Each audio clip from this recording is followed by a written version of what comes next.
National updates చూస్తే పశ్చిమాసియా ఇప్పట్లో శాంతించేలా కనిపించడం లేదు. విలాసవంతమైన జీవితం, వీకెండ్లో పార్టీల హోరుతో జల్సాగా కనిపించే గల్ఫ్ దేశాలు ప్రస్తుతం యుద్ధం గుప్పెట్లో క్షణం ఒక యుగంగా గడుపుతున్నాయి.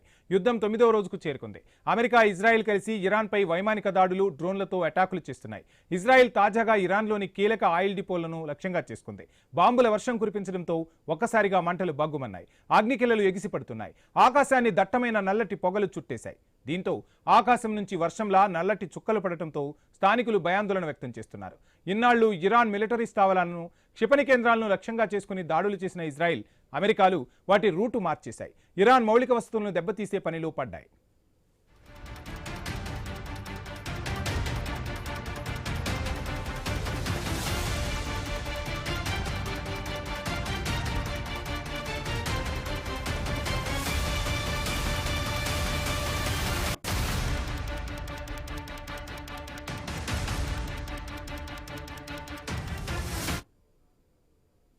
ఇక గల్ఫ్ దేశాలపై దాడులు చేయబోమన్న ఇరాన్ ప్రకటన 24 గంటలు కాకముందే తుడిచిపెట్టుకుపోయింది. కువైట్ లక్ష్యంగా డ్రోన్లతో విరుచుకుపడింది ఇరాన్. దీంతో కువైట్లోని ప్రఖ్యాత సోషల్ సెక్యూరిటీ టవర్కు మంటలు అంటుకున్నాయి.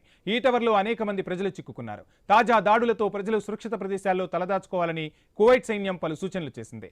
అలాగే కువైట్లోని అంతర్జాతీయ విమానాశ్రయానికి చెందిన ఇంధన ట్యాంకులకు మంటలు అంటుకోవడంతో వాటిని ఆర్పివేశారు. కువైట్తో పాటు సౌదీ అరేబియా, ఖతార్లలో ఇరాన్ దాడులు కొనసాగుతున్నాయి.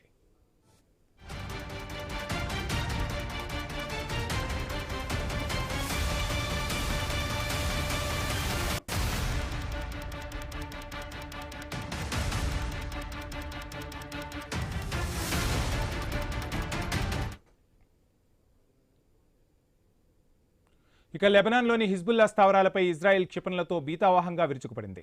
ఈ దాడులపై లెబనాన్ తీవ్ర ఆగ్రహం వ్యక్తం చేసింది. ఇజ్రాయెల్ చర్యలకు తమ 400 మంది చనిపోయారని లెబనాన్ ప్రకటించింది. అటు అమెరికా, ఇజ్రాయెల్ సంయుక్తంగా చేస్తున్న దాడుల్లో ఇరాన్లో 2000 మంది వరకు ప్రాణాలు కోల్పోయారు.